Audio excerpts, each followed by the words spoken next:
Hello everyone, I'm Tim from Tim's PC and I build custom PCs to suit anyone's needs or budget. Also live stream my builds and repairs for transparency and educational purposes.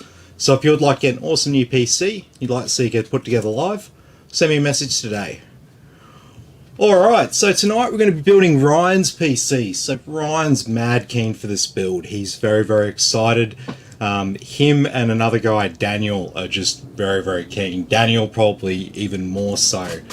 So hopefully I have his card tomorrow and he's getting another one of those nice all white Leon Lee builds. So look forward to that one as well. But tonight we are going to be building Ryan's PC. So we'll go through the components here. So we've got the MSI Mag B550M Bazooka motherboard, which we'll have a little bit of a closer look at when we unbox it.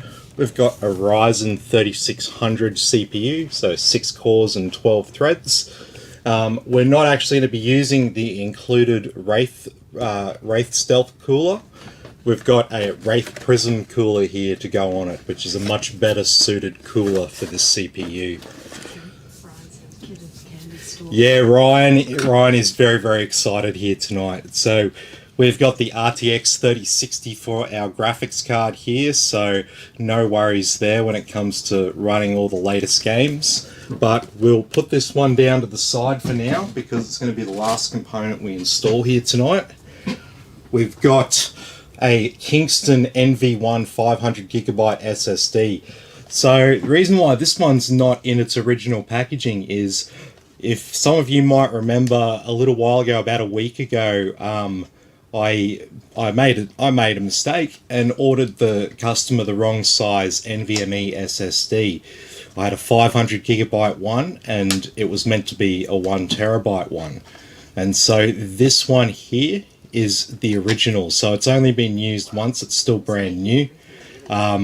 So it hasn't been used for mining chia or something like that. It's a brand new drive and we're going to use it here tonight.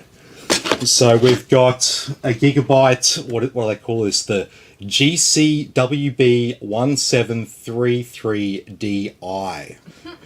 So yeah, let's just simplify it. This is Wi-Fi. It's Wi-Fi 6, isn't it? It's AX. Oh no, it's AC. So Wi-Fi 5 and Bluetooth 5.1. So very good Wi-Fi card here. In terms of what it can do, good value, has what you want. Has a little bit of a strange way it hooks up for the Bluetooth, but we'll get to that when we get to it. And for our power supply here, we've got a massive Gigabyte P850GM modular power supply here. So this is an excellent power supply, puts out 849.6 watts on the 12-volt rail, all black cables, which is nice. And you know, it comes with multiple CPU power cables as well, which is nice for those high-powered builds. And that's pretty much it. Oh, Dominic's here as well. Hey Dominic, how you going? So we've got on our motherboard, because I actually used this motherboard as a temporary test bench a couple of times in the last few days. So I already, yeah, so in advance I've already updated the BIOS on this motherboard. I think I even did that live. I did both of them. So the BIOS has already been updated and the memory's already installed on the board. I was using this board earlier today. So it's a little bit weird. We had a 3600 on it with a Wraith Prism cooler. And that's exactly what we're going to be putting onto it. Only here's my 3600 that hasn't been cleaned. It's still got the thermal paste on it. And here is our new 3600, which will be going on with this new Wraith Prism cooler. So, I've got some scissors around here. Let's open her up.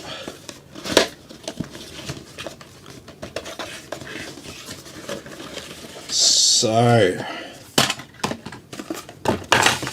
we've got a Wraith stealth cooler here, but we're not going to be using that today. We'll put that to the side. Anyone wants to buy Wraith stealth coolers because you've bought a CPU and a tray, you can pick them up from me for $10. Send me a message. I've got a whole heap of them.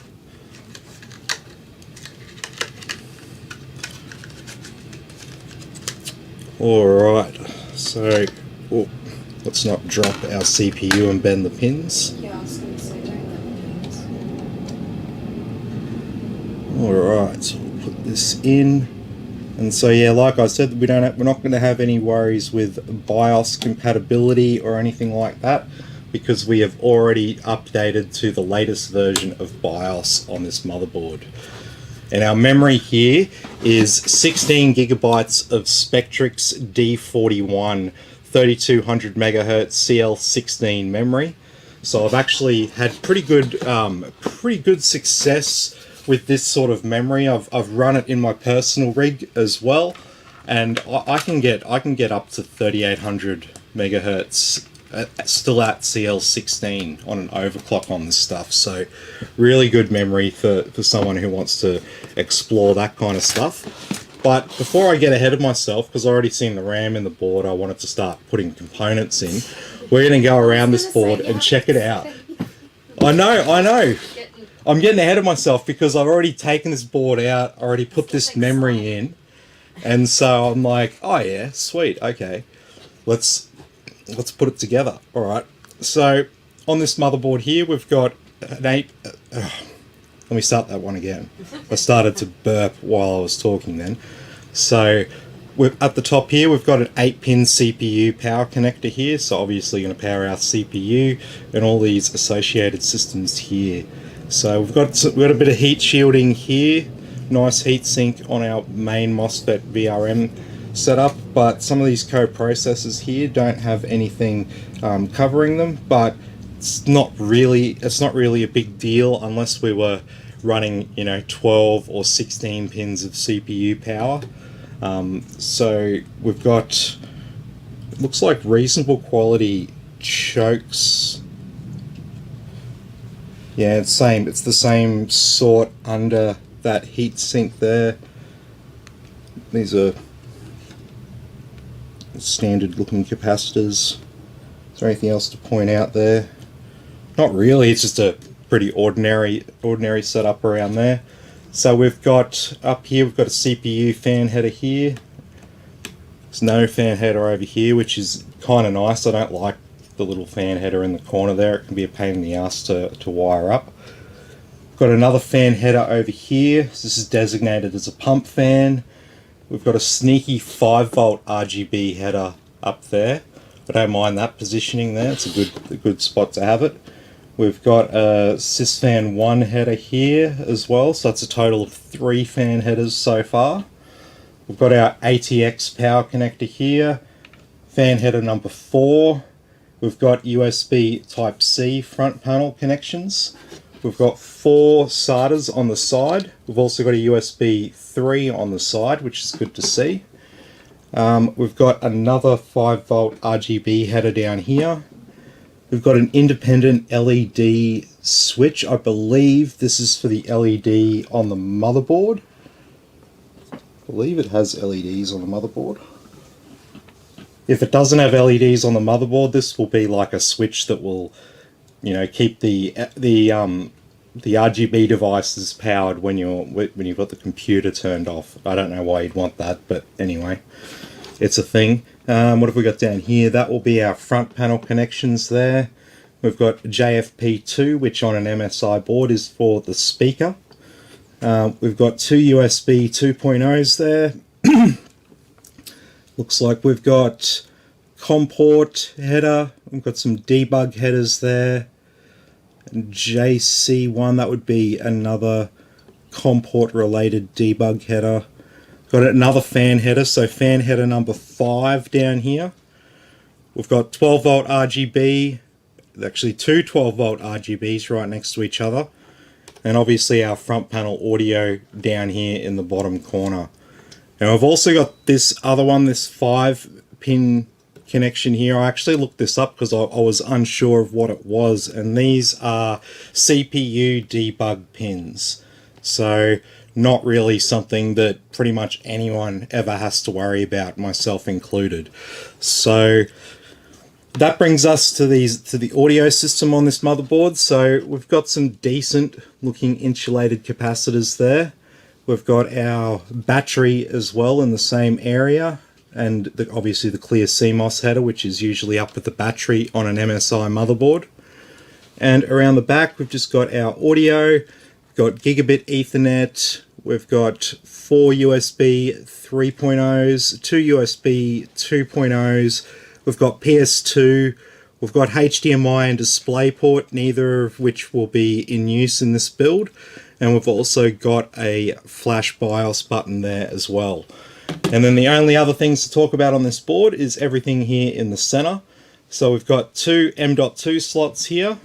One has a heat spreader on it. So what's the battery for? The battery. So the battery is for the CMOS. So basically when you turn your computer off, you've got settings keyed into the BIOS, and that battery is what enables it to remember all that stuff while you've got the computer powered off. If you didn't have that battery installed, then you would essentially every time you turn the computer on, it would be like turning on the computer for the first time when you'd first built it. And if you've seen me build computers, and when I go to turn them on the first time, it usually takes, 30 seconds or so for it to turn on the first time. Talk to everything. Because it's got to talk to everything. It's like, when you turn it on, if it doesn't have anything saved in the CMOS, it loads up. It's like, okay, so what CPU's there? Right, it's got this CPU. What memory have we got? What graphics card have we got? What everything have we got? And that check will have to be done every time you turn the computer on. So one of the reasons people think that their computer's dying is just because this battery's gone flat.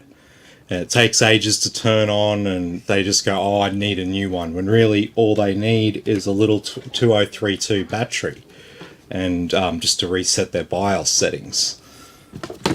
And so, yeah, like I said, we've got our 2 M.2 slots here. We've got a PCIe X16 slot here. We've got 2 X1 slots here. And our chipset, the B550, is under this heatsink here with the Bazooka branding, which is the motherboard branding from MSI. Took the battery out and put it back in. Nothing immediate. If I just pull the battery out like this and put it straight back in. What if it was, on? What if it was on and I there's no battery in it? No, if it had a battery in it and was on, take it out, put it back in. That wouldn't do anything either, because while it's on, it doesn't really need the battery. No. The battery gets drained the most when you leave the computer off, if that makes sense. Because while the computer's on, it doesn't need the battery.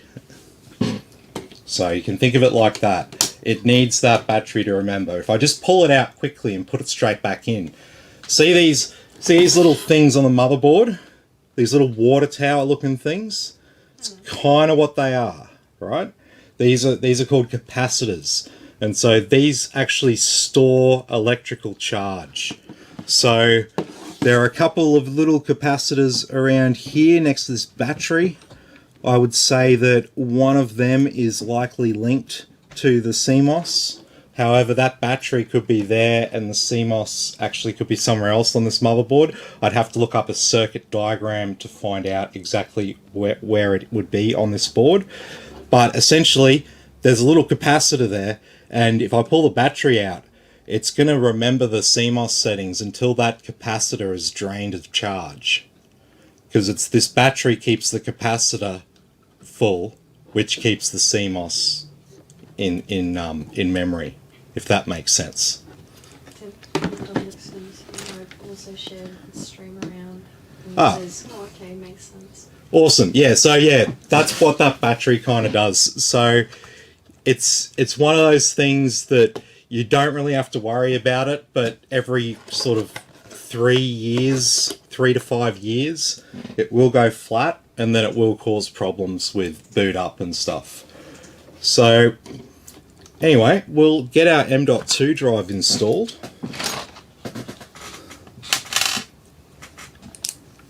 So yeah, CMOS battery is always been a thing. It's nothing new, and it'll probably be a thing for the foreseeable future at least. Well, it looks like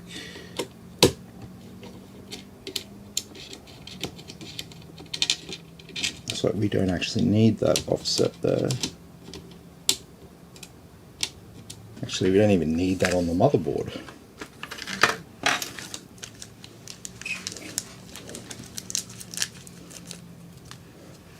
MSI were just like, yeah, we'll give you an extra one, which is kind of good.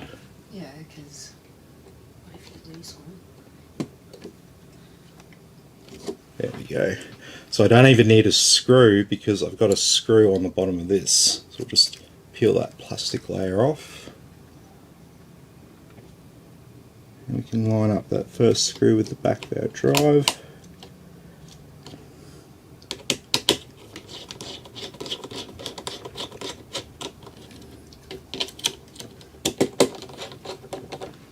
There we go. M2 drive installed. And so now, we can chuck that to the side. We've got our Wraith Stealth cooler. So this is a brand newie.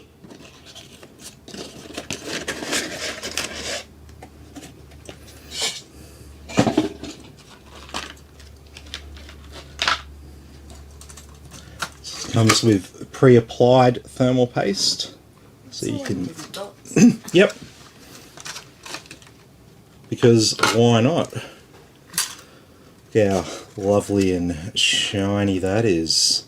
No corrosion at all.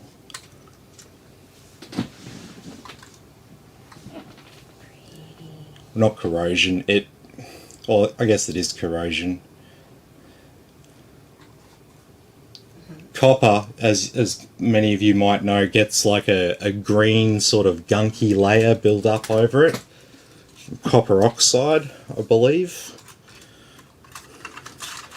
It's basically the oxygen reacting with the copper to form another element, and that's the green stuff that you see on copper and brass things.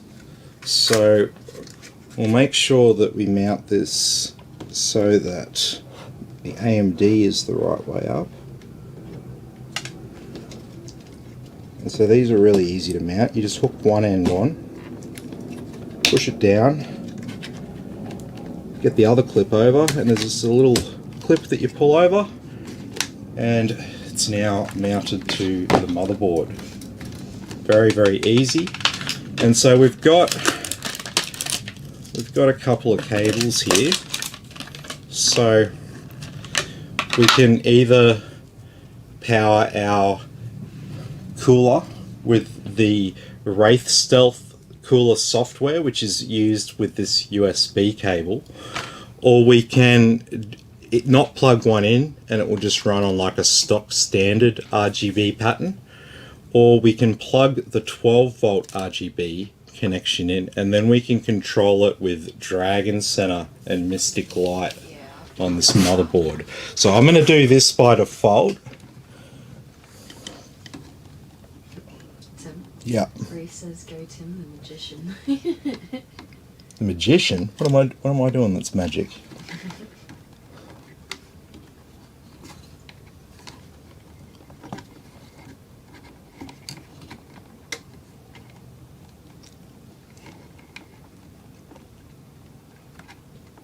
I shouldn't have taken that thing out. It's staying out.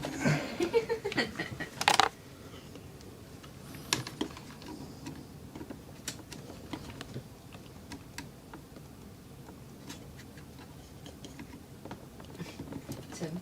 Yeah. Dominic says, "I reckon I could build a PC so for watching the live streams. I'll probably only have trouble with the cables." Tim, Bree says, your work is magic."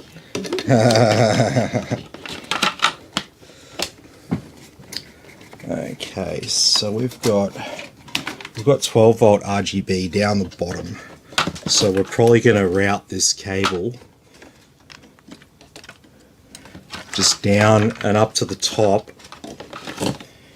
and we'll actually run that around like that so we don't see it.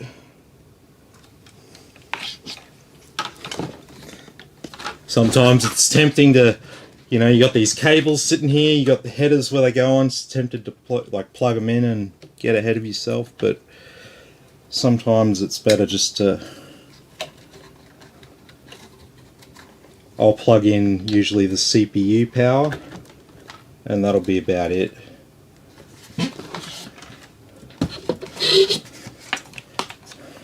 And so as you can see there, I've kind of looped the cable around, just sort of using the length of the cable, and it's sitting there at the top of the motherboard. You're not actually going to even see any of that. Very pretty. Yes, I thought so.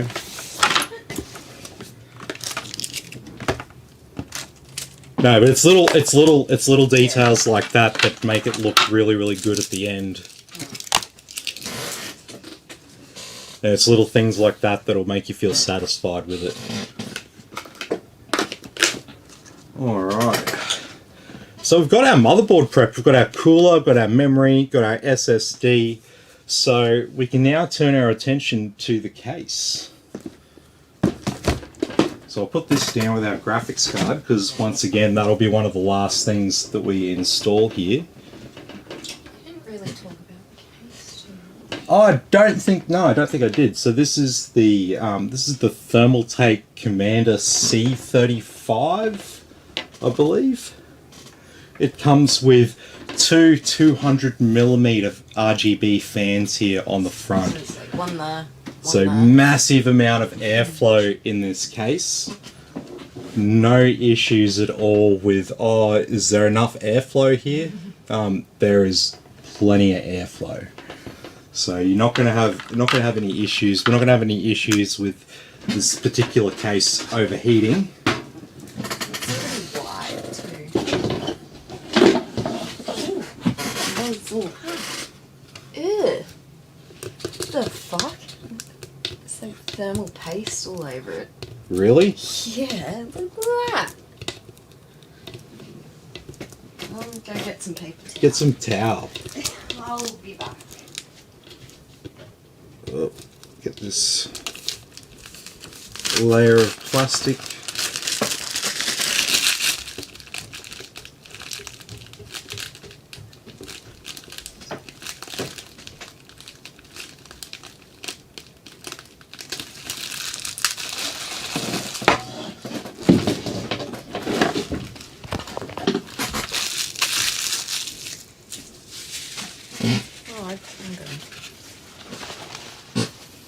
Alright, well, I'm going to start. What have we got here? We've got one of those. Oh, yes.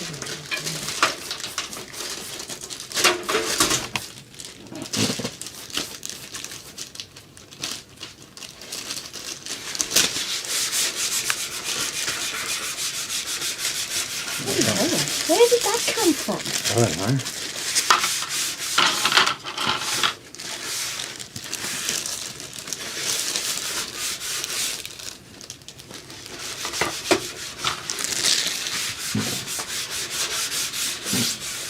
So we've got a little diagnostic speaker here. Oh, that stuff is so strong. So strong.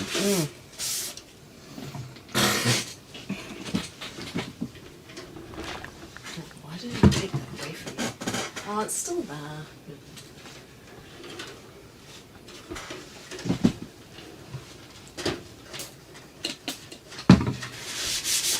Why didn't it come off? It's really thick, that's why. Ooh, get this tail off. Alright. Okay, so we've got a little RGB controller here, so we'll have some fans to hook up, it looks like.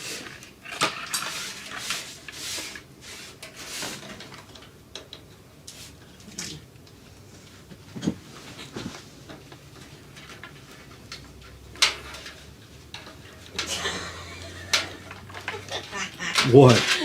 Ryan says, oh, sorry, couldn't hold on anymore. Damn it, bro, you got it everywhere. There is such thing as a toilet.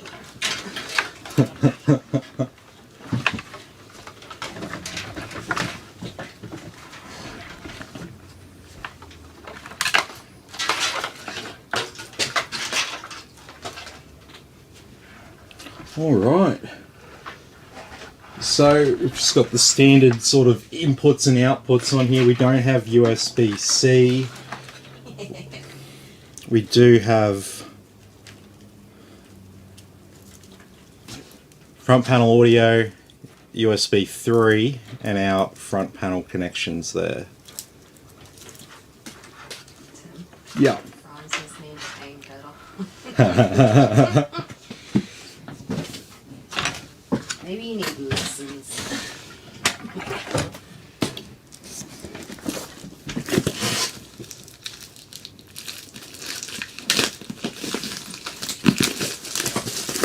Alright.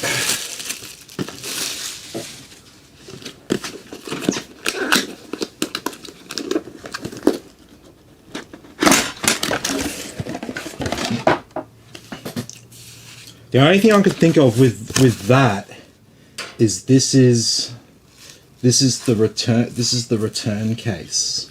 Ah.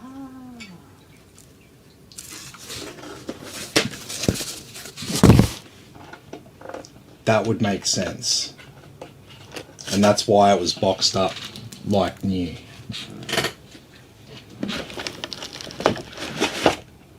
Don't worry, long story. Short story? Short story.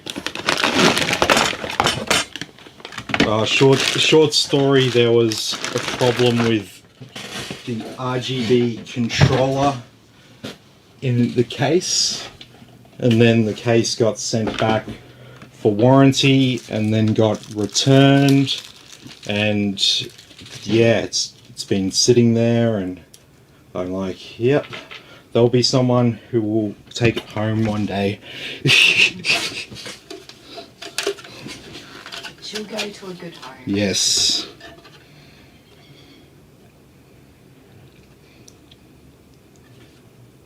All right. So we'll change back to our standard screwdriver piece here. So it's got one of these power supply plates that go on the back here.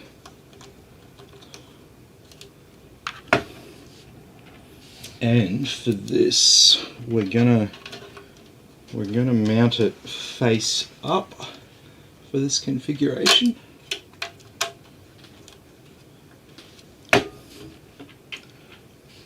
Just because I think we could use the extra exhaust in this case, because we've got those two massive 200mm fans at the front there. It's pushing in a lot of air. That'll push in a fair bit of air. You could maybe chuck in another black fan on the top to suck air out. Just to balance it.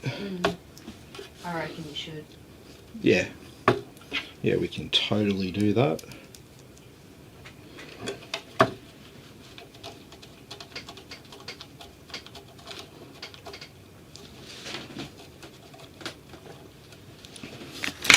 Okay, so with that back plate on there now.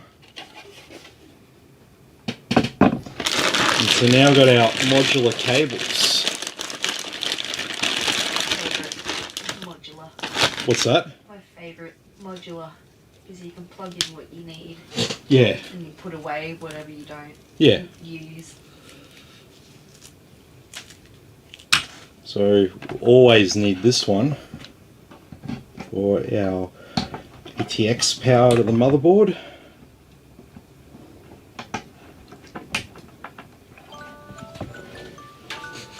And my alarm.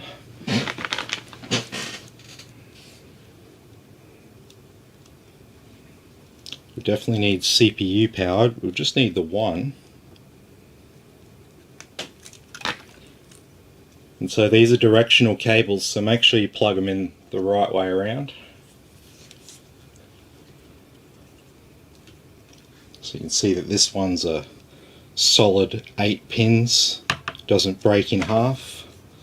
And this side is 2 lots of 4s stuck together. So the 2 lots of 4s are what we plug into the motherboard. And this one here is what we plug into the power supply.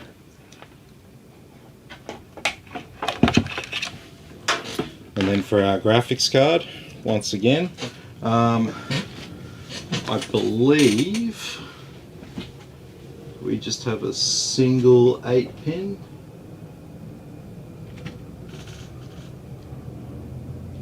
I believe it's just a single 8 pin on this card.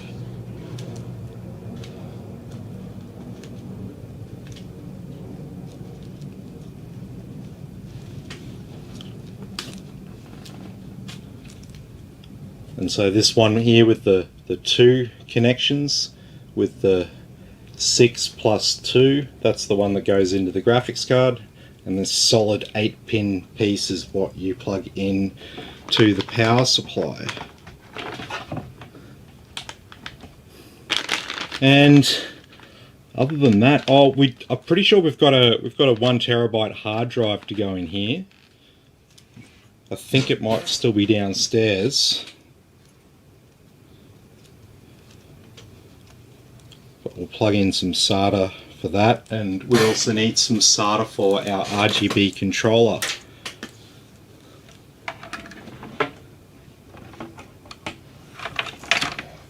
Okay, and then as for the rest of these cables,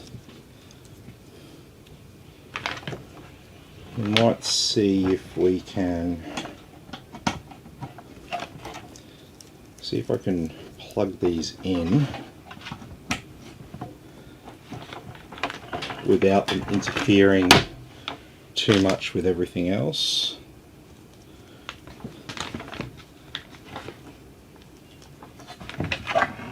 It's the whole point of installing an 850 watt power supply in this particular build is so Ryan can upgrade his graphics card and CPU and add a bigger cooler to it and do all those kinds of things without worrying about, oh, do I have enough power?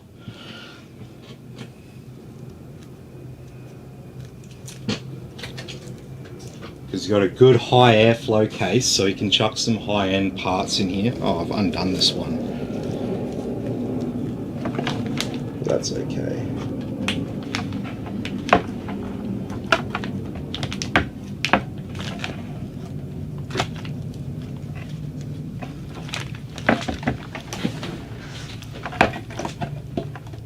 Doing something a bit different here. What you doing?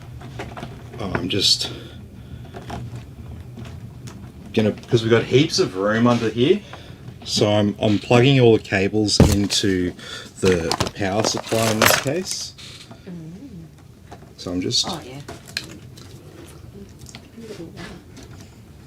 see all the room that's down there. So I'm just going to keep them all plugged in, but then tied up. You can hide a cat in there. Yeah, I know. Stashed cat.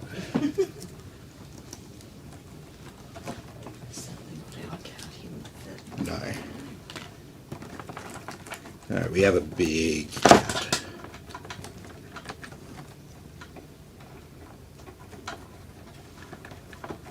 Okay,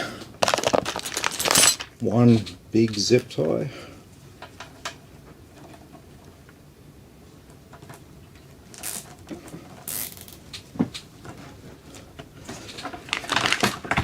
There we go, so we've got our cables that we're going to be using, and then our cables we won't be using.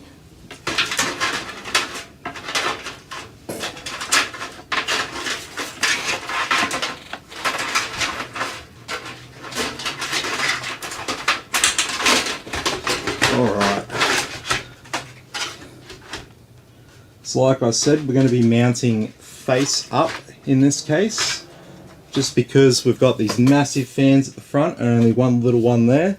We'll probably put another one at the top there to help exhaust some of that heat. Where are... Should have a heap in here.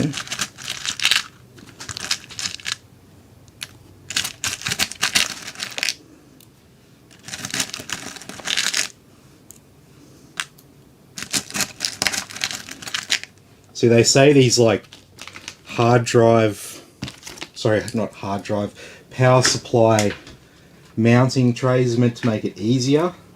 They don't. But it's twice as many bolts to screw in. So how's that easier? It's like a step forward and 2 steps back.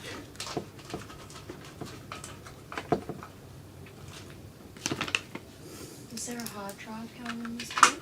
There is. Can you grab it from downstairs? Yes, yes I can. Ow.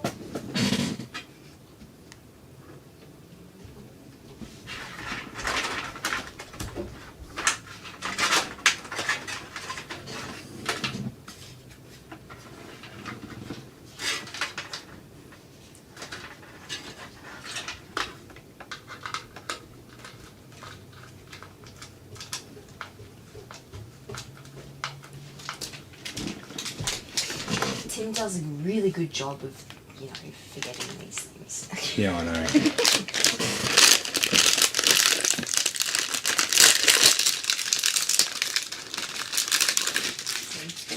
Well, this is how's the build so far? Hey Mark, how you going? Yeah, coming along, mate. Coming along.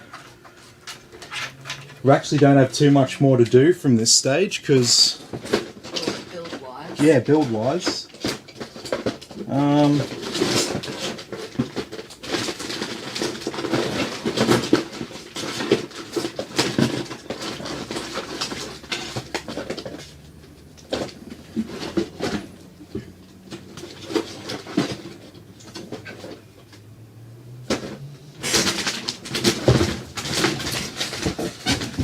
What have we got?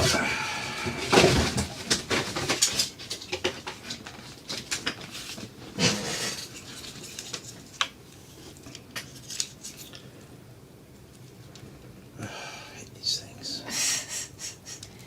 Arch nemesis. Yeah, alright. So what we'll do is we'll put a little exhauster up here.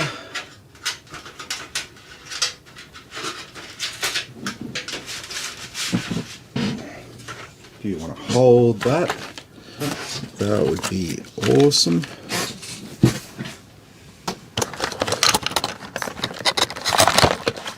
Just need to...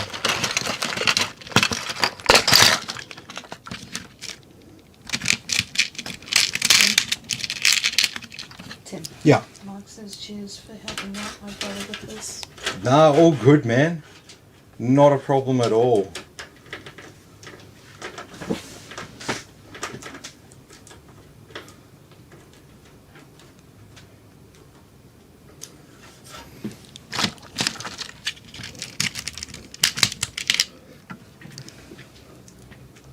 Oh man. What? Oh, I'm just thinking about this hard drive. It's going to be mounted in a strange location. Yeah. Oh, it's going to look pretty cool.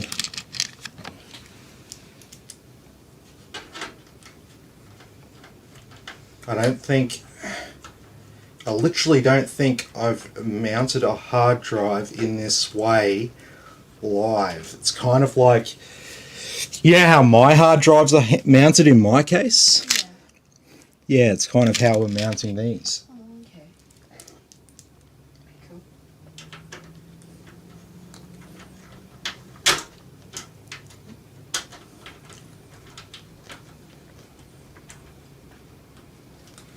Alright. So there we go. Now we've got relatively balanced airflow there, I would say. If it's not, you could always maybe have it. Yeah, we could still play around with this at a later date anyway. So let's get the motherboard in place. Let's also get this the fan.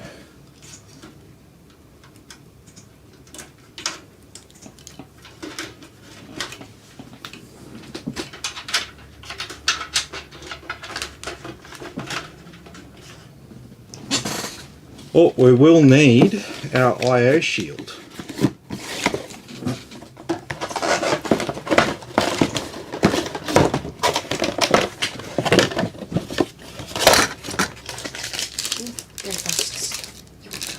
Yoink. We'll just get rid of that.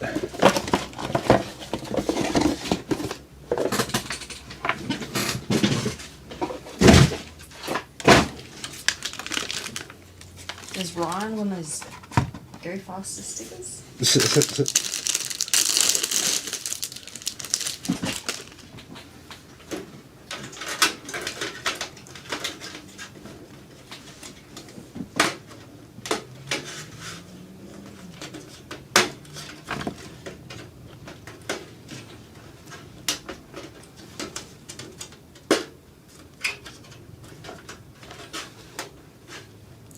There we go, our I/O shield is installed. Ooh, I like that.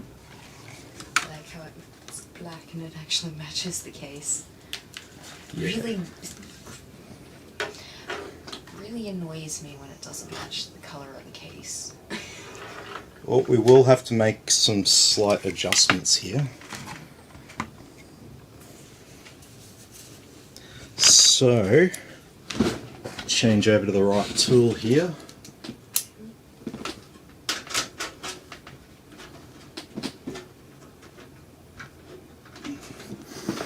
So what do we got there? We got the standard. What we got? Hey Anthony, how you going? Yeah.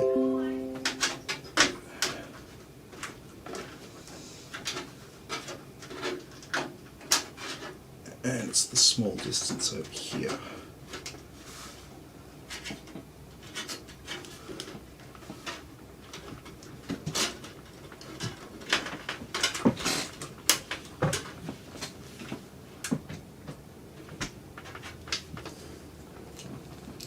Okay, now we're looking a bit better shape.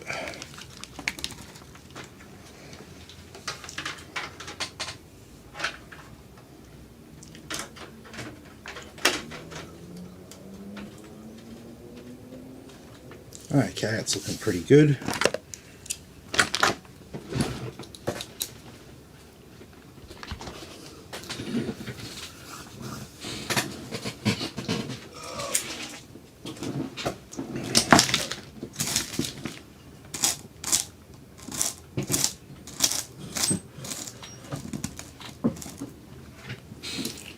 So this is just the standard large micro ATX layout, so 8 volts.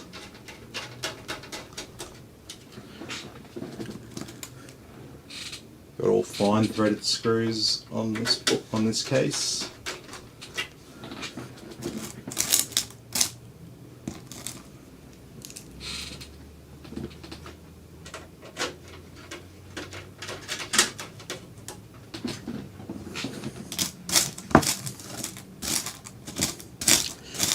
Oh, what have we got? Yes.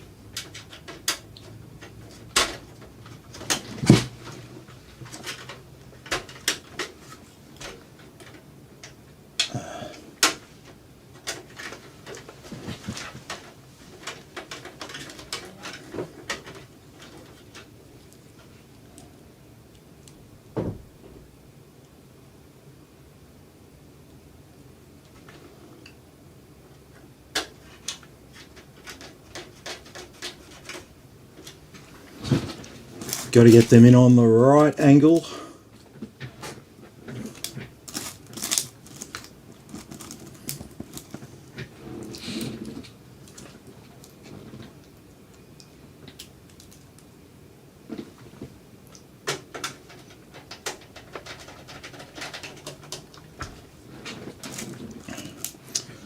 Alright.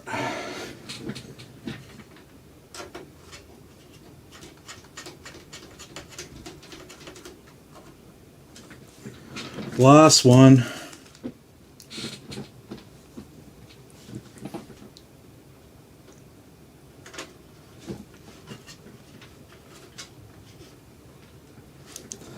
It's literally the most awkward position.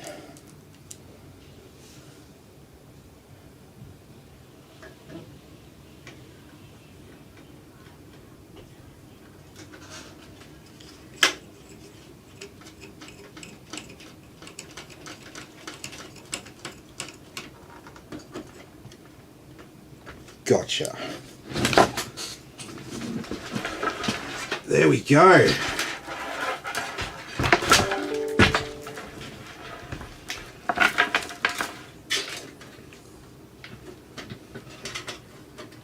Alright, so we'll get our hard drive mounted.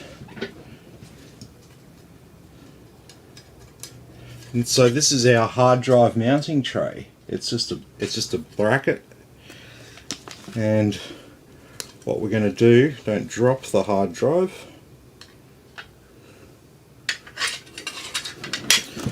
We are going to line it up. Oh. And we need some thick threaded screws.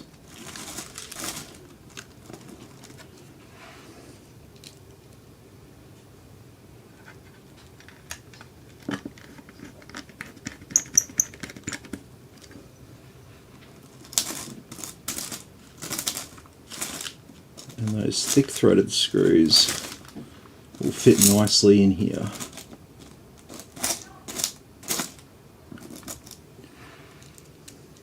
Because this is a hard drive, we definitely want to install all the screws.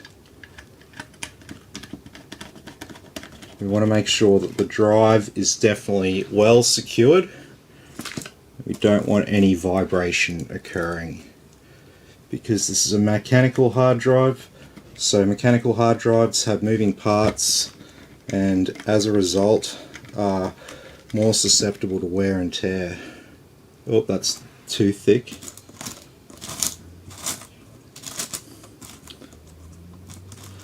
They're going to be thick but not too thick.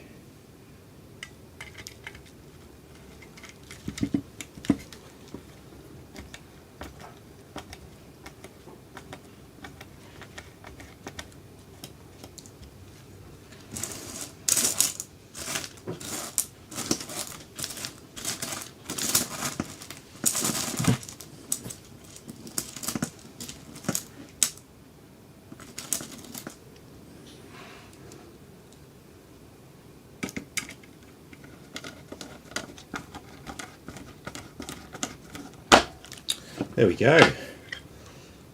So we've got our 3.5-inch hard drive installed there.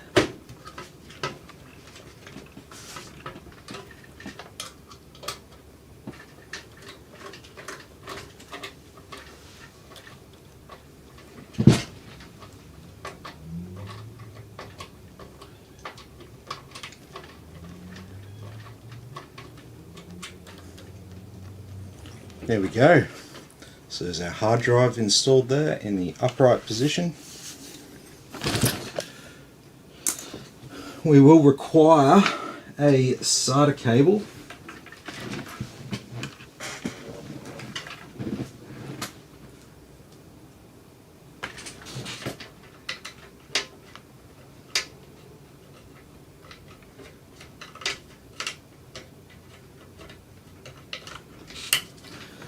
Yep, just like that. And so now we can go about plugging the rest of this stuff in.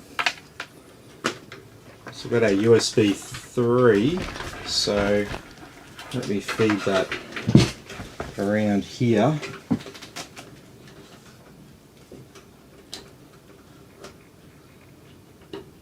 Get our header.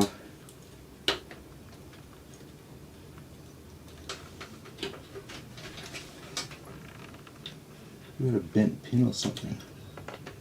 Hope not.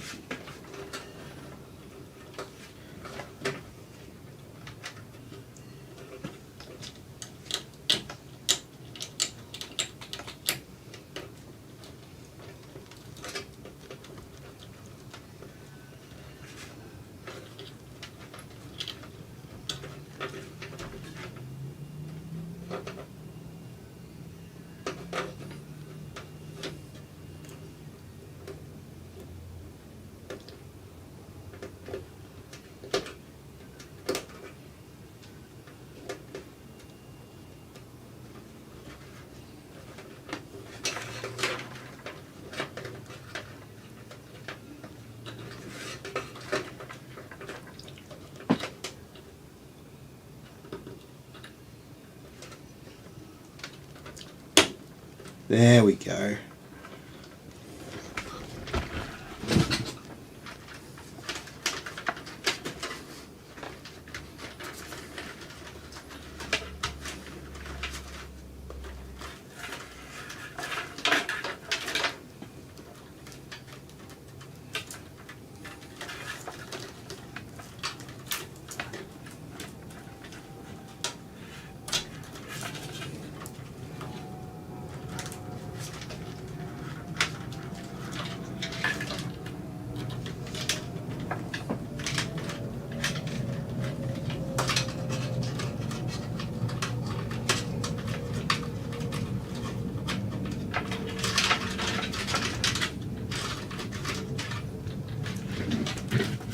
Okay.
Alrighty, it's got those fans all hooked up discreetly. Wouldn't even know that they're hooked up. Except I'm telling you that they're hooked up.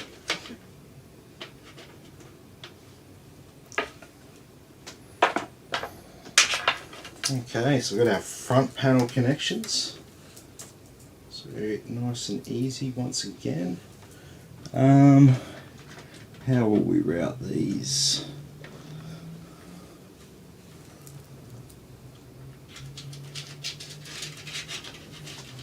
Can I fit them?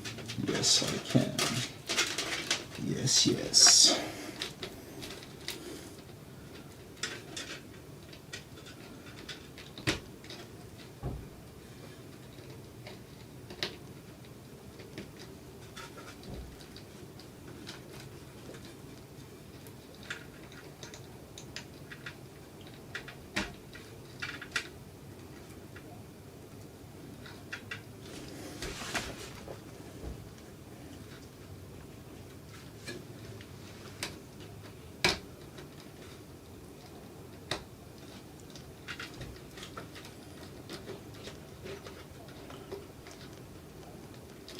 There we go.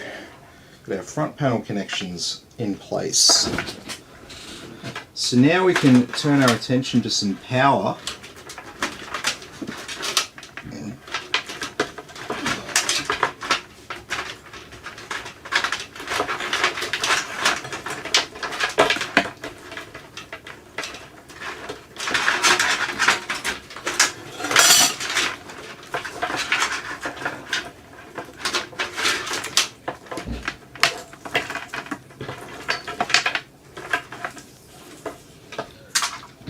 Okay, first things first, let's get the hardest one in. Just going to be the CPU power connector. And especially because I've put that fan in.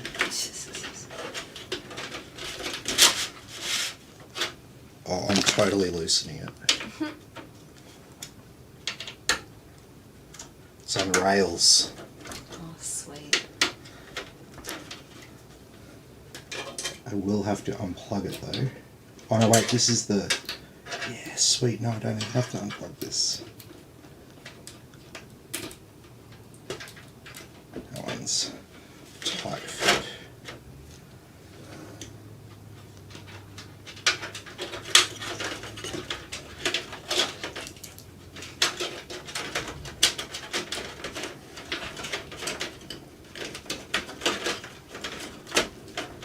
It's just not made for man hands.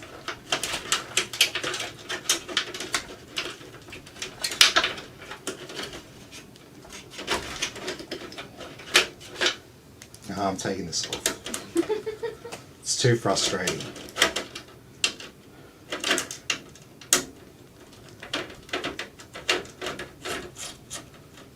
It's quicker for me just to take it off than stuff around with it for too much longer.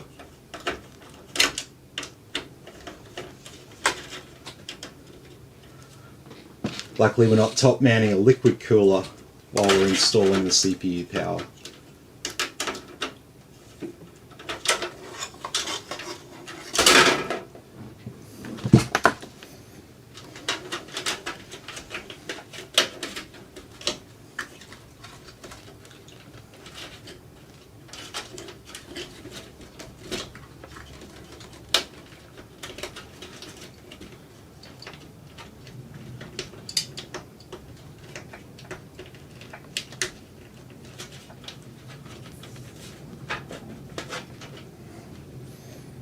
There we go.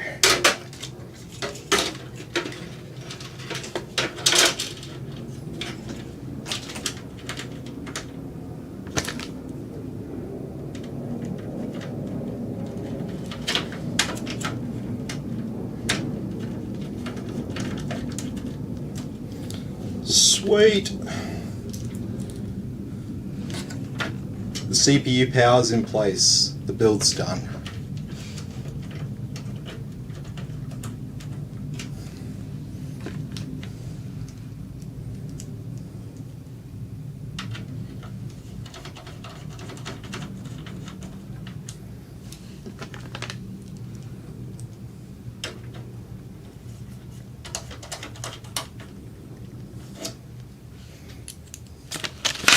Okay.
Okay.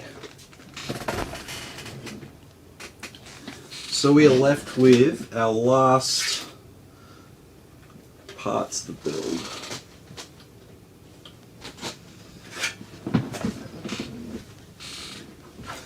So all we have to do now is install our graphics card and our Wi-Fi. So what we're going to do is we're going to put this Wi-Fi card, we're going to put this in down the bottom, and it's going to help conceal some of these cables.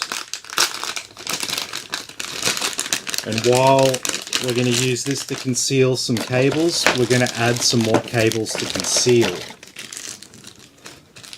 So with these Wi-Fi cards, you'll get this USB 2 to USB 2 cable. You'll see there's USB 2 pins here. So you want to plug one end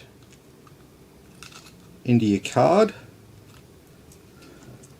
and you need to plug that into the motherboard. And so this is where the finer points of cable management come into it. So we're going to be installing this in slot 4, and the graphics card's going to go in slot 1 and 2. So I'm going to go ahead and remove slots 1 and 2 and slot 4.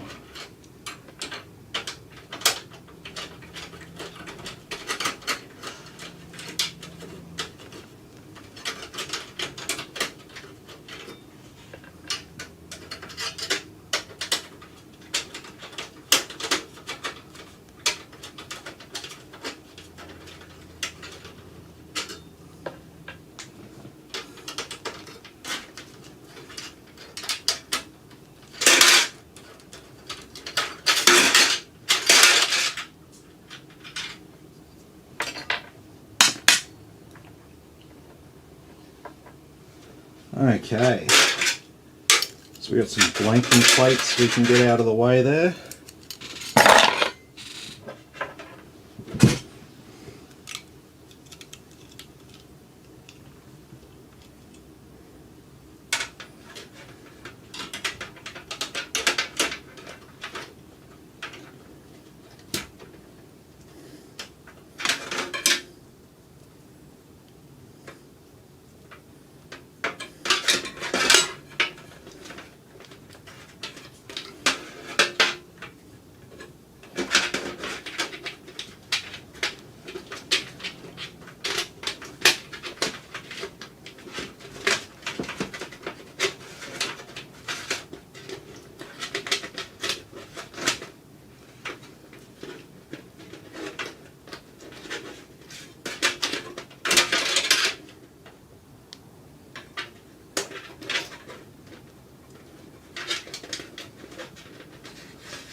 Alrighty, so this is when you have to sometimes do a little bit of hard modding.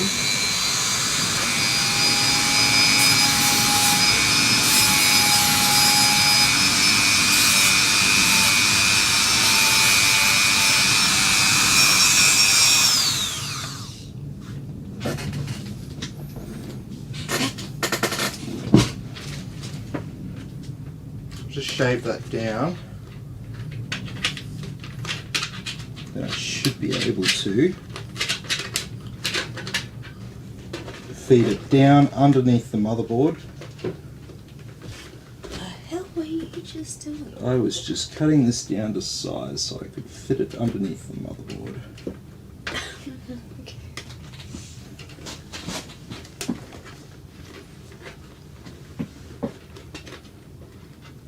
There we go.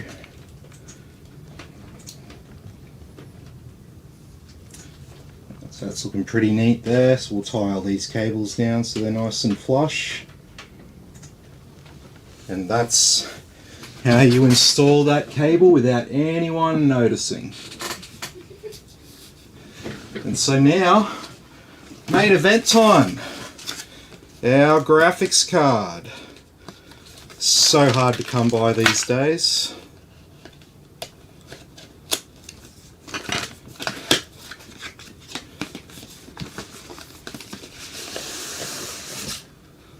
Alright. In search of incredible.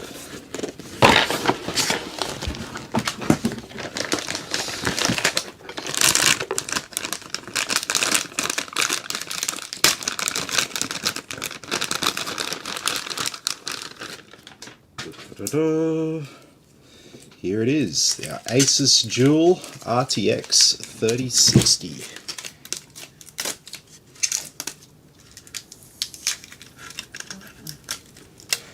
With a lot of sticky on it.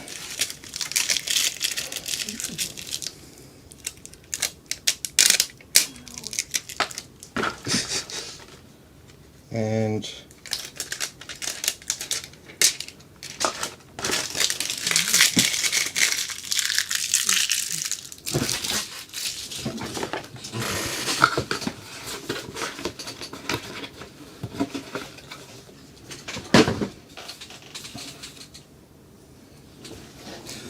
so this case has the capacity for side mounting.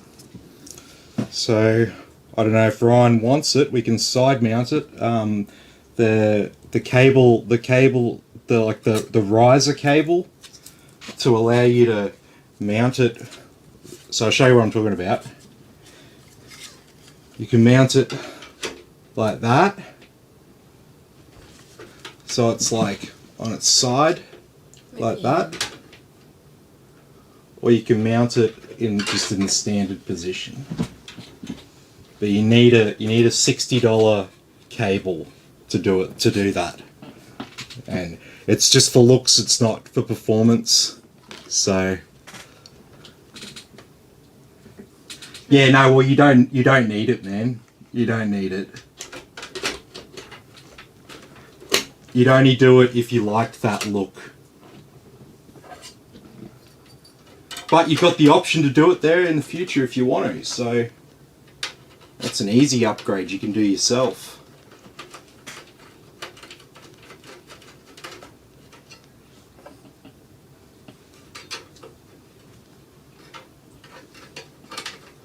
This was too easy, mate. Yep.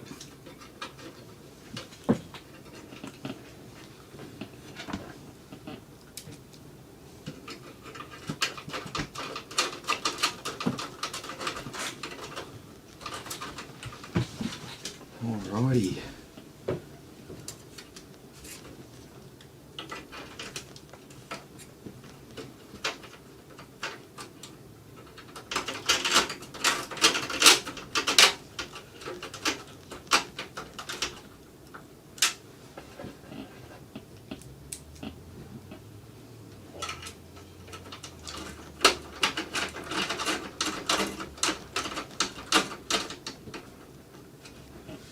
Alright, so I'm going to put a couple of these plugs from the graphics card and I'm going to put them up in the motherboard because these motherboard ones won't be in use. Yeah.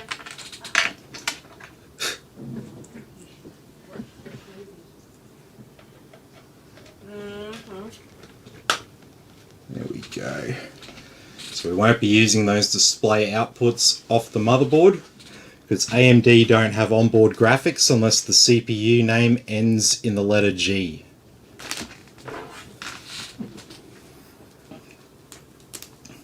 Which is kind of, it's nice and, what I do like about the AMD naming system there is that it's simple. G for graphics. Like Intel with the F and KF. Well, Intel make it kind of easy as well, because if it doesn't say F on it, then it has graphics. If that makes sense. They could be more clearer. Yeah, definitely.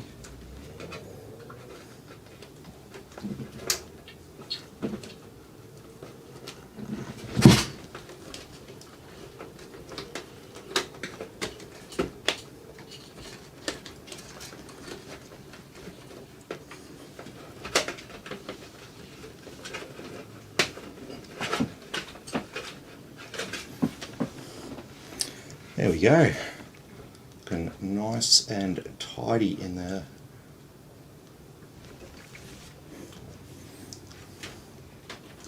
Alright, so we are ready to power on. Love this time of the night. The time where we go from hardware problems to software problems.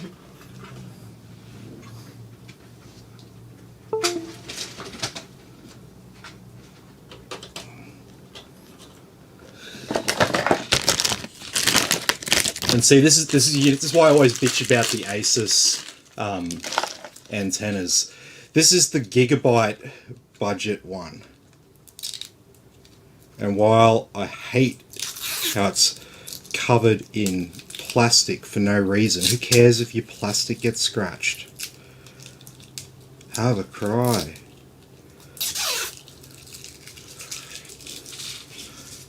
It's this cheap plastic thing. But at least it's got a freaking magnet. Yeah, the high-end ones don't even have freaking magnet. Yeah, I bought like a high-end Asus board and it was still the same old cheap one. And I get it, I've worked for big corporations before. Right, I understand. It's perfectly rational financial reasons why they've done that. I think I even had we had a discussion about it, babe, and I was playing devil's advocate with you about it. Remember about the aerials? Mm. Yeah. It's like the company's not going to invest any money into something that like no one. It's an afterthought. There was 2 different cables for 2 different antennae. Yeah, but they weren't going to invest money in making a premium one, but they wanted to make it premium, so they just added 2 of them. Like, that's exactly how corporations work, because that's cheaper. Alright, so we've got some cables. We need a display cable, that will help. And let's get rid of that. Try and tidy up a bit here.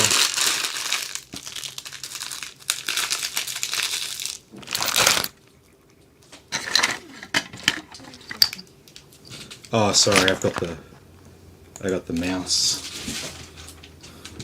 Alright, so we'll plug in our USB installation media. We'll power on.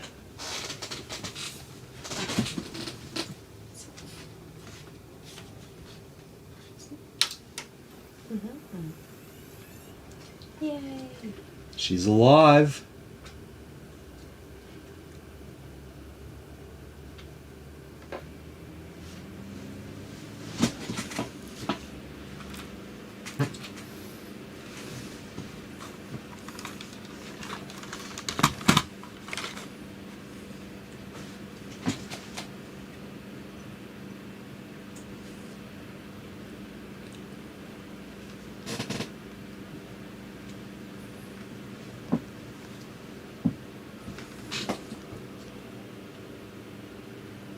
Here we go.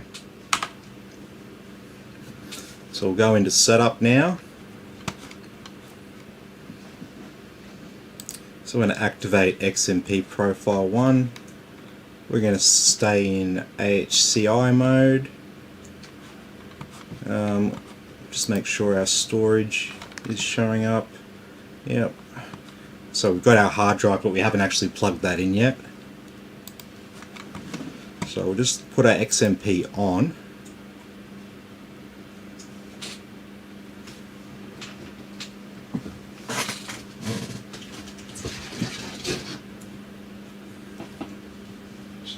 going to tidy up those cables a bit.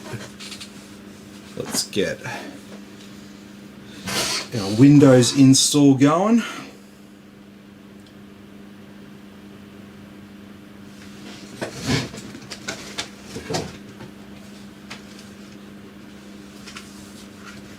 Hang on. Oh, this has got... No. This has got...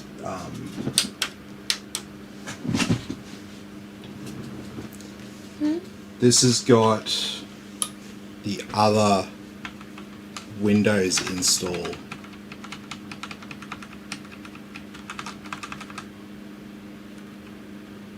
But we're going to do a fresh install here.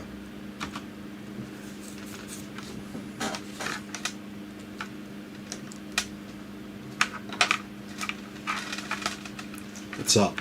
Oh no, I was like, huh? Other install. Yeah, because it's that I one know. from the other night. Yeah. But we'll do a nice fresh install because that's what we do here.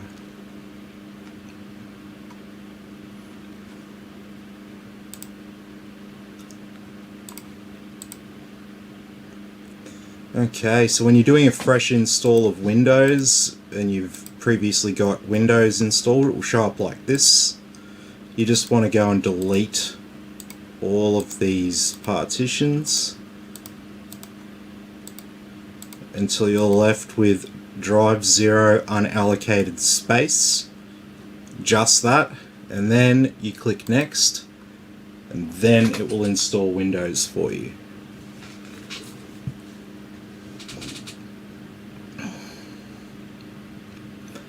And it will take a little while to delete those partitions. Not too long, just a few seconds.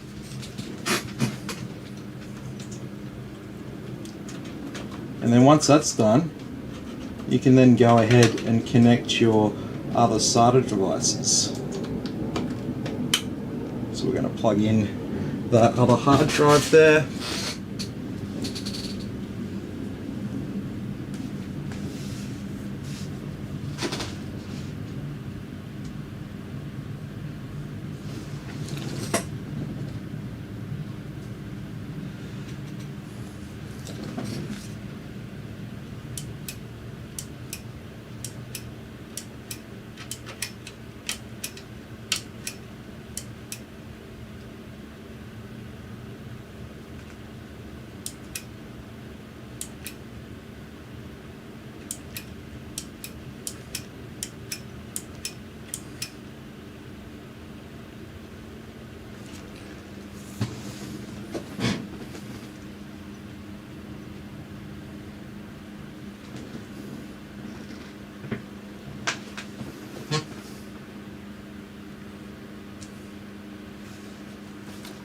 Alrighty, so this is coming along.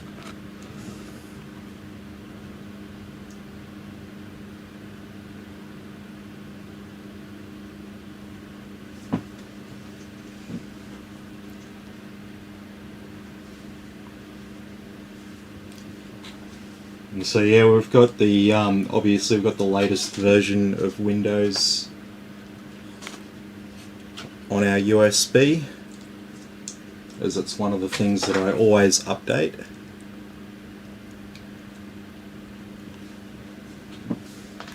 Alright, we'll restart now. Don't need to wait for that.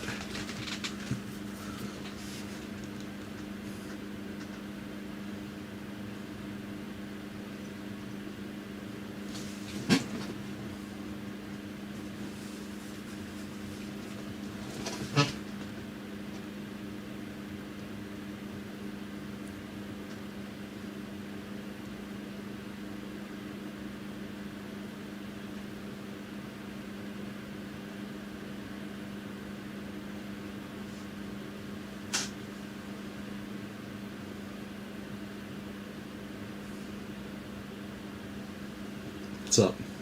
I was just looking at the graphics card and it's like, oh, there's RGB. Little tiny bit of RGB on the graphics card. Still just see it on the camera.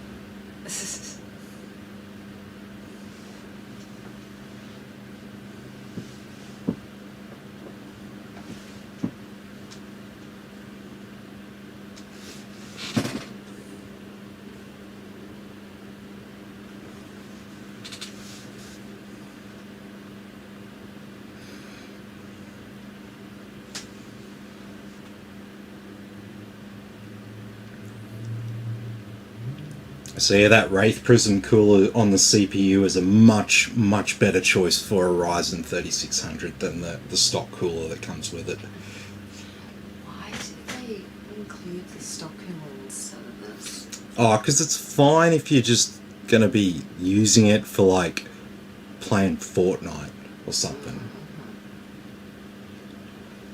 But if you bought a 3600 and you're like, yeah, I'm buying this to do video editing, then, ugh. And because I stress test them as if you're going to do video editing anyway, just as a point of making sure that they are stable for the customer.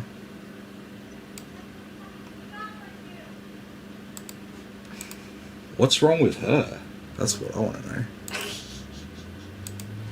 She's watching horror. She's watching horror. Yeah. Oh. So she's getting frustrated at the people's bad choices. Like, no, don't go in there! Yeah, pretty much. Oh no. Alright, now we'll plug in the internet. We're getting everything ready for you. I'm getting everything ready for you.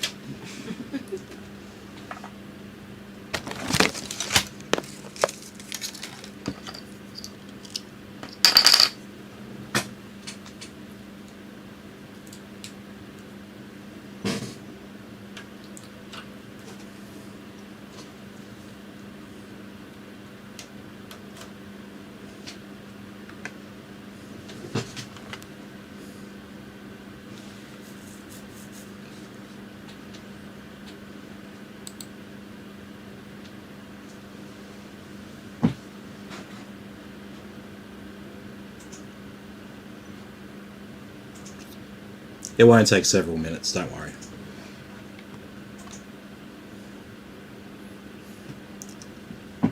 And when you do the install on like an old computer, it comes up, it's taking longer than expected.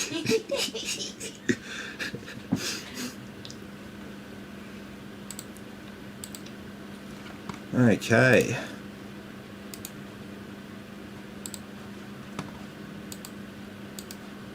Let's get those updates.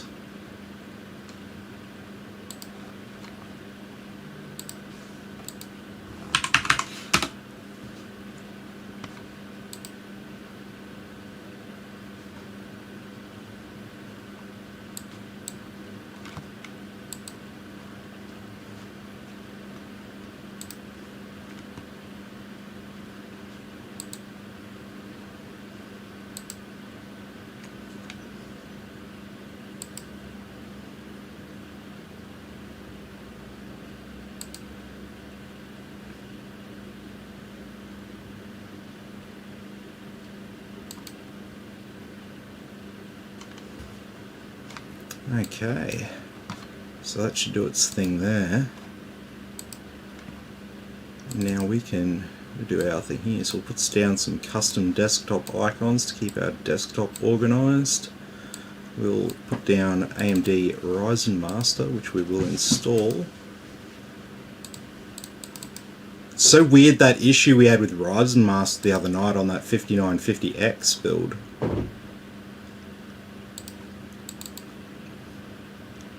This is an MSI motherboard, so we'll install Dragon Center.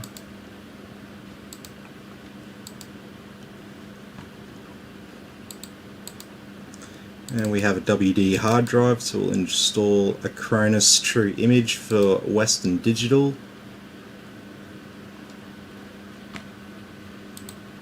All this free useful software that you get.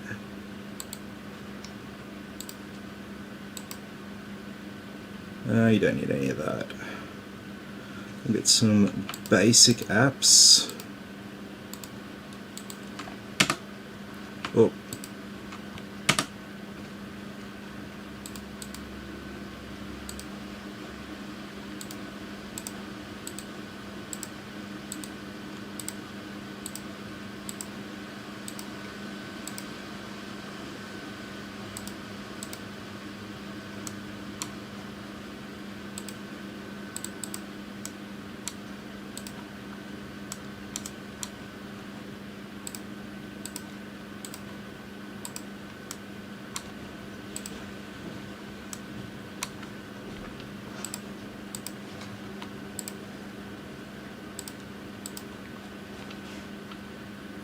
Alrighty. So this one here is Crystal Disk Info.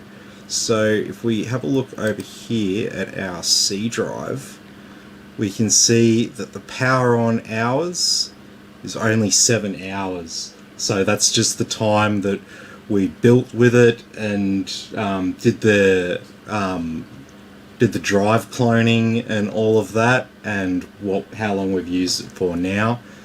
It's been turned on a total of 11 times. So this app here, Crystal Disk Info, will show you all of this interesting stuff about your hard drives and SSDs. So if you buy a second-hand hard drive and SSD, you can see how much it's been worked. So as you can see here, this is a new SSD. It's a new hard drive here.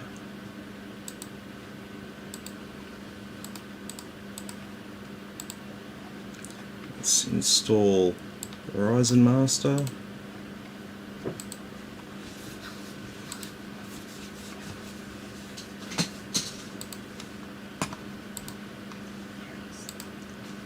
We'll get these optional updates as well. We do want those Bluetooth drivers there from Intel, because even though this is an AMD system, the little Wi-Fi module on that card is an Intel Wi-Fi module, so we still need Intel software on our AMD computer, and we do need some AMD software on our Intel computers. They are not completely mutually exclusive. So, in fact, all the people that founded both AMD and Intel, they all used to work together. Fun fact. So they're kind of like two halves of the same coin, you could kind of say. It's a group of engineers that broke away from one company for being too corporate and being too rigid in their focuses and not seeing the bigger picture. And then they formed two new companies. I believe one was called Intelligent Microsystems, and it became Intel, and the other one was called Advanced Micro Devices, or AMD. So definitely something to consider there. Alright, get that. Get BattleNet.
What happened to Dragon Center?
Okay, I think that's pretty much everything. We just got Epic.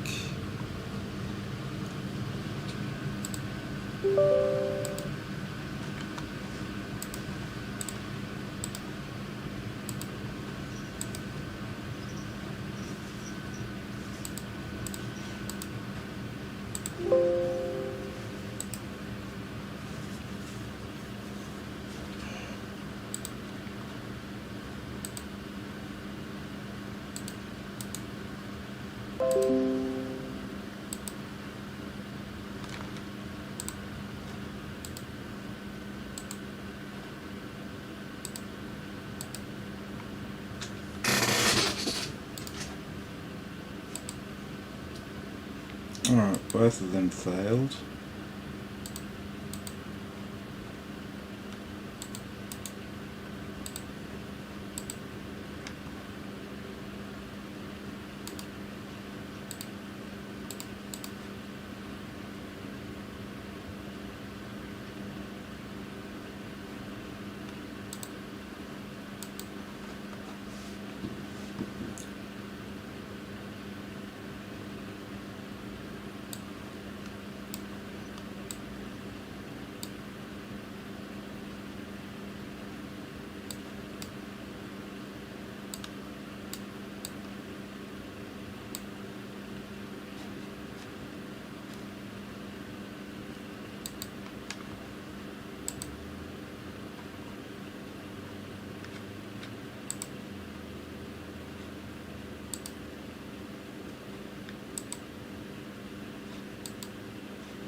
I think we broke it.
I killed it. What'd you do? It stalled on me. Windows Explorer stalled.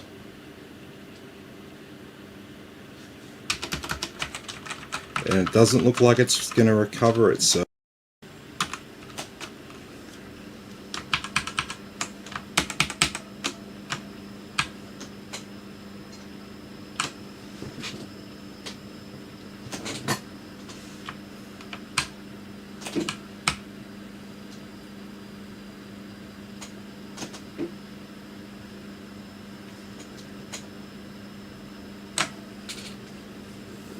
Damn.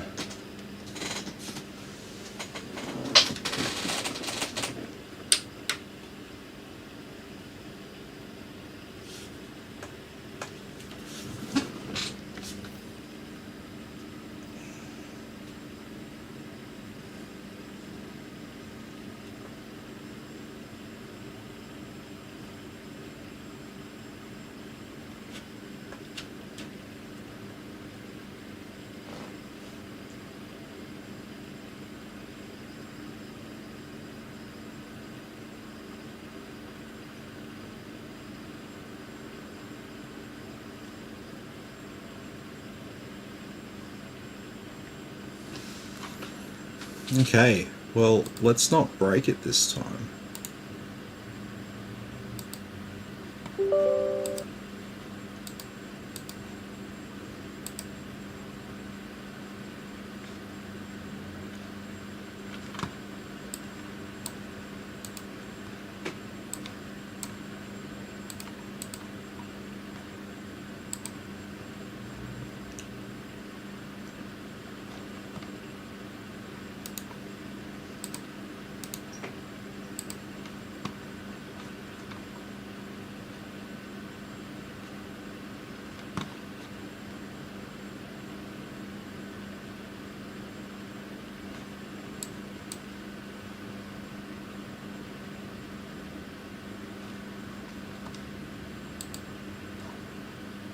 Okay, so what didn't install?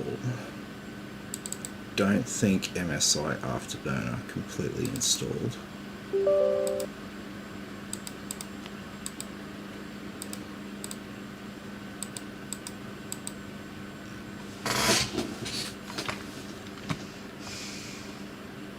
What's up?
Hey Nick, how you going?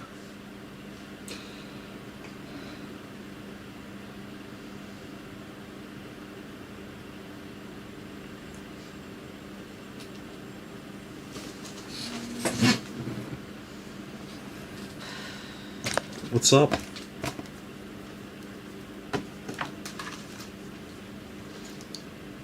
What's up?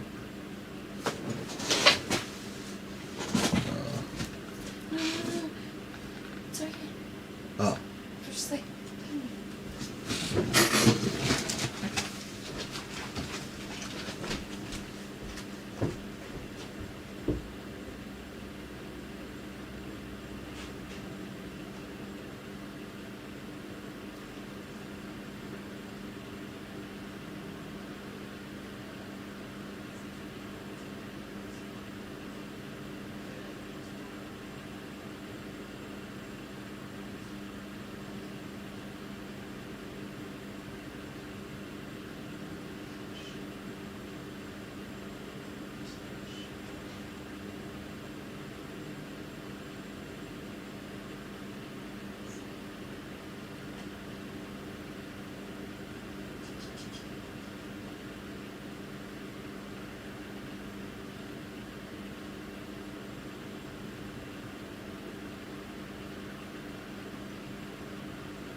Why don't you organise some time off at work first?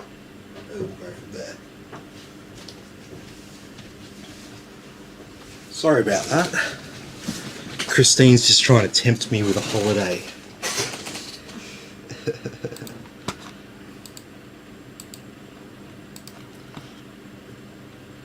Alright, so I think there'll just be some cumulative updates to do there.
I think we got everything. Yeah. So we just finished work at 10 p.m. That's what I thought. Because I remember you saying 10 p.m. But you're home a bit early, it looks like. Mm-hmm. It's not 10 p.m. yet. I think I get off on an early mark tonight. What's the time? 9:17.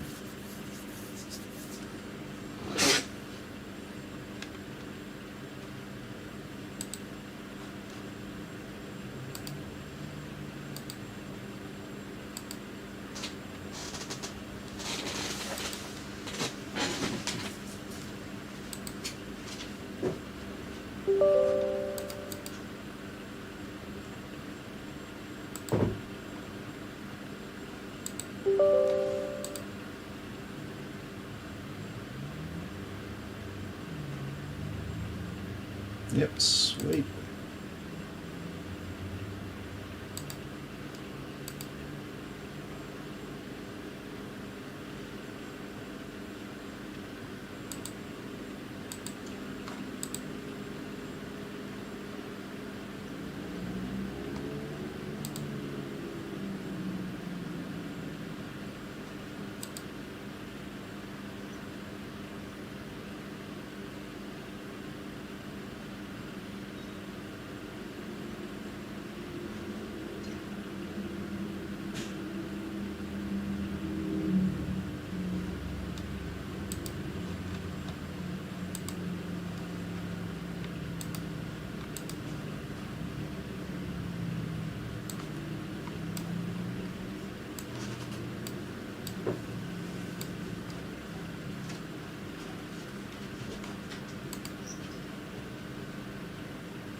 And still, Battle.net doesn't seem to have set up properly.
Okay, that's definitely installed.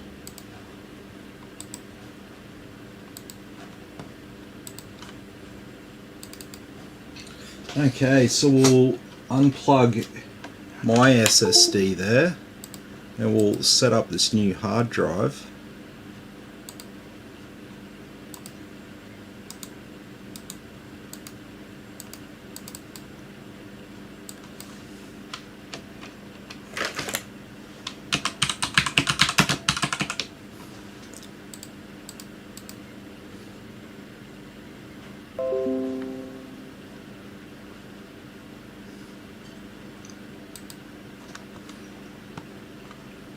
There we go. Alright. So now we can go and we can tidy up all this clutter.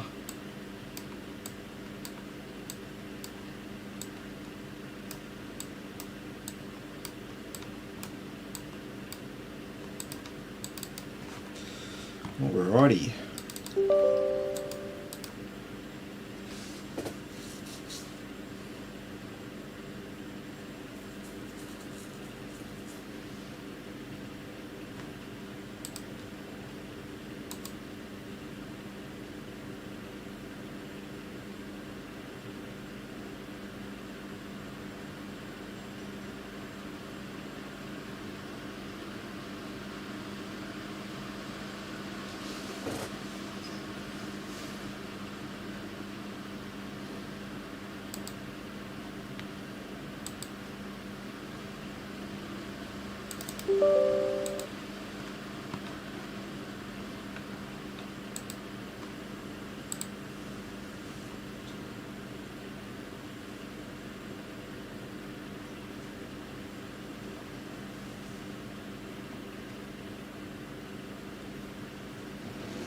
That's you. That's the average person with a 3600. There's 3600X, just a little bit above you. And there's the 5600X. Multi-threads.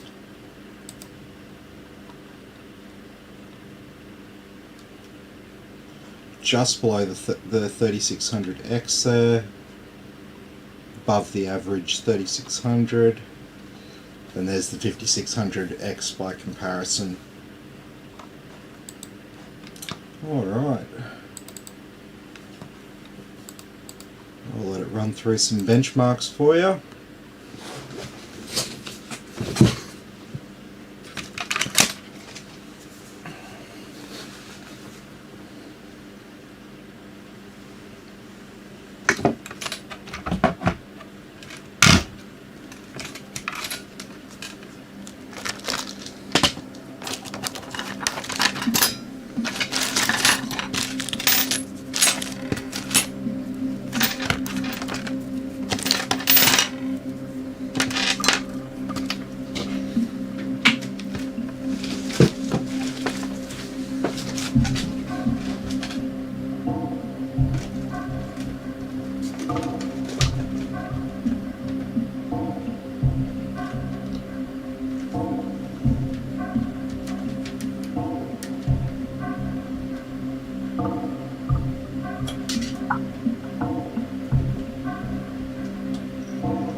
Okay, so it's heaven.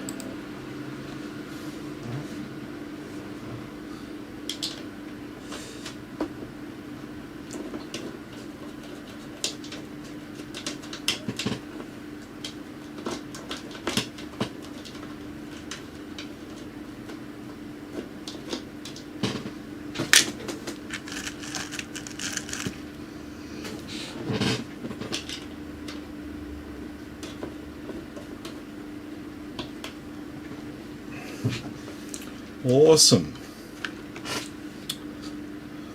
Well, I think we're all looking pretty good here. I'm going to start the old stress test.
How's it going? Yeah.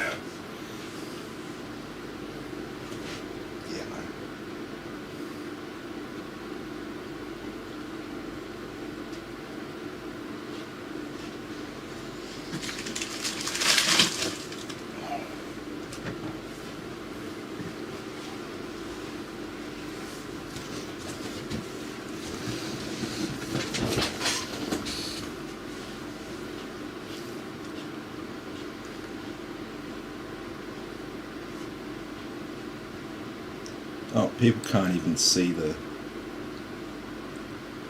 stats.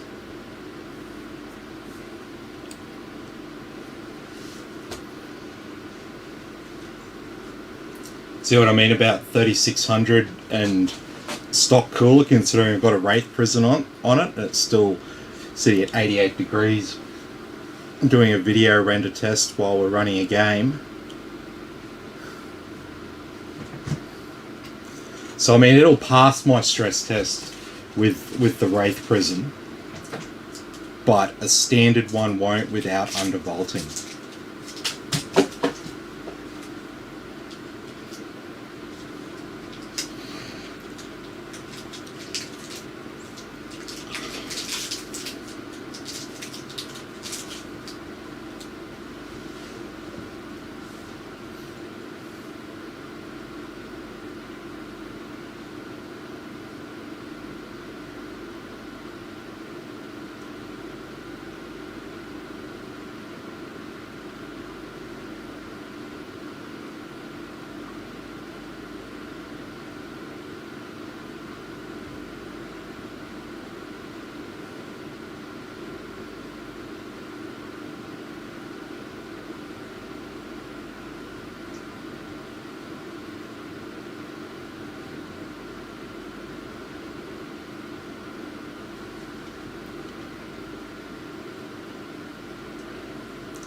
Yeah, so this is definitely the boring part of the night, doing the final stress test, running some power through our components,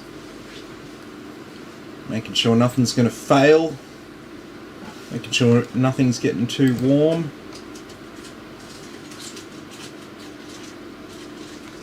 All that's staying nice and cool. Our MOSFETs.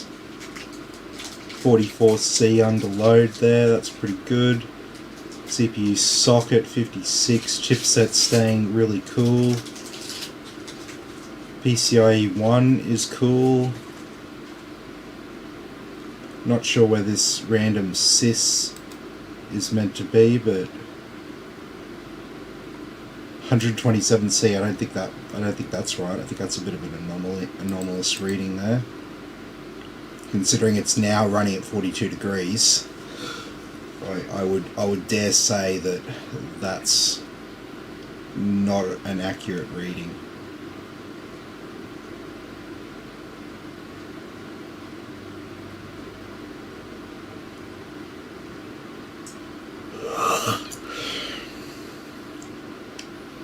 No issues there with our graphics cards, chugging along.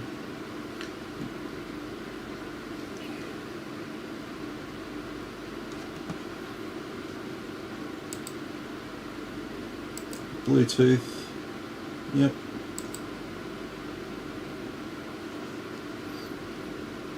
Sweet as.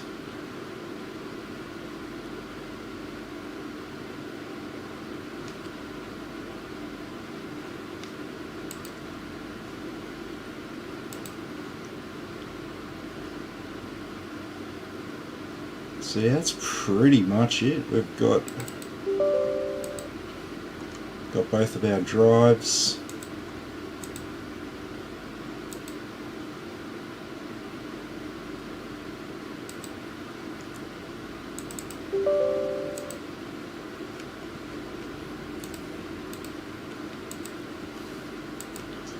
So I'll show you our hard drive speed. So this hard drive will be able to do about 170 to 190 megabytes a second.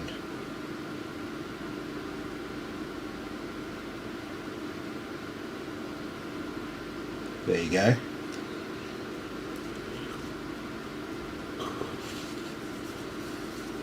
So this is what's called a 7200 RPM hard drive. This is one of the faster speed hard drives.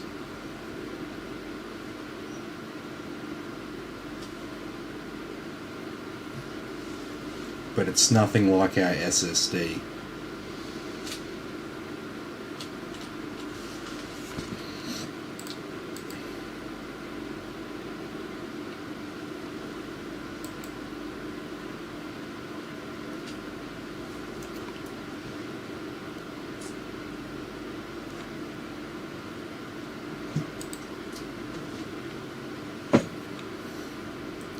Looks like it's going to settle in there at about 88 to 90 degrees during the stress test.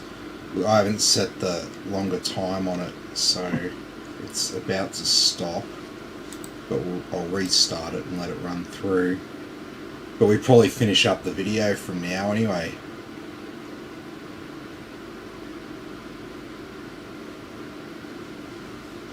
So you get the idea with that hard drive.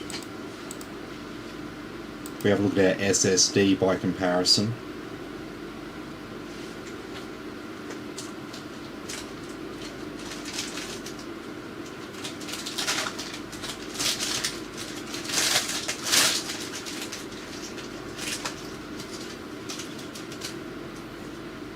So yeah, just like 13 times faster right there.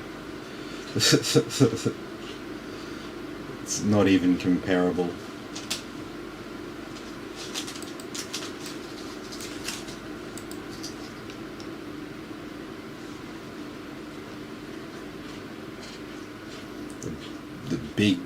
The big increases by percentage are here. Look at that. 998, it was like 2 megabytes on the hard drive. 2. Oh no, I didn't get to see much work does that. Yeah, yep, work will do that, man. Anyway, seeing that there's a final updates to do. So I'll restart it, then I'll restart the stress test, and I'll probably finish up the video because we're essentially done here. So this computer is ready to be picked up.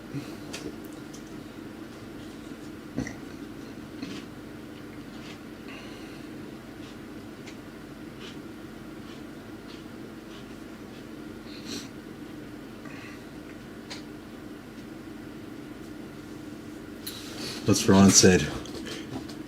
One very happy man here, mate. Absolutely. No, you're gonna love it, mate. She's purring.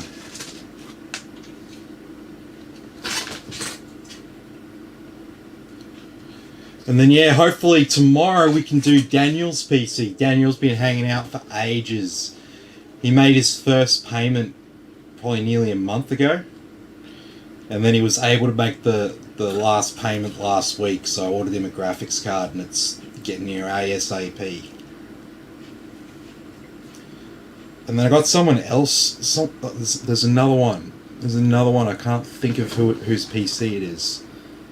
And that's coming up as well. And then I've got more quotes and PCs that are coming up. It's getting a bit hectic.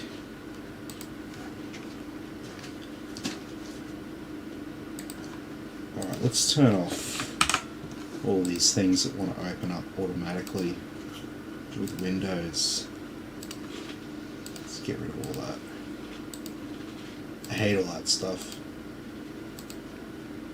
Dragon Center can come on in the background.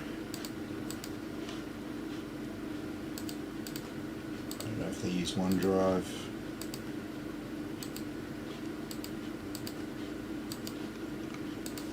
I mean, this is really these two are the only ones you'd really need. You want your audio stuff to fire up in the background there. You want your Windows security. Dragon Center, yeah. Dragon Center can cause some problems, so if you have issues you can just close out of it or uninstall it or whatever. But that's how you control the RGB lighting on the cooler and the RAM.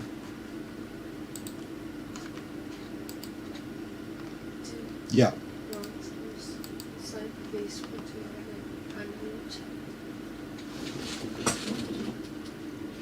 Yeah, dude, absolutely. And because you've got that 850 watt power supply in it, you can upgrade whatever you want. You got the right case for it. You can do whatever you want to this PC in the future. So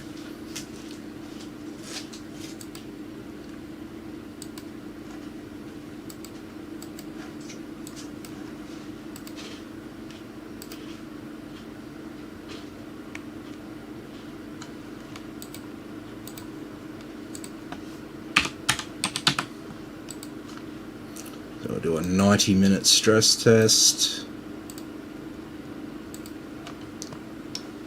So there's our previous result there. So the Ryzen 5 3600 6-core processor is essentially on par with the Ryzen 7 1700X 8-core processor. So it shows how far they came in a couple of generations there.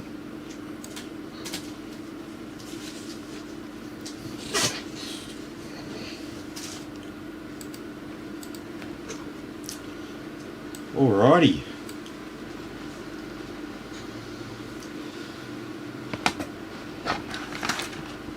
So thank you all for watching.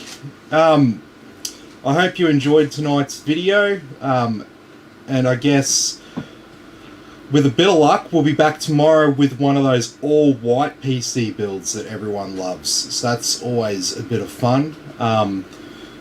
So look, one way or another, I'll catch you all in the next video.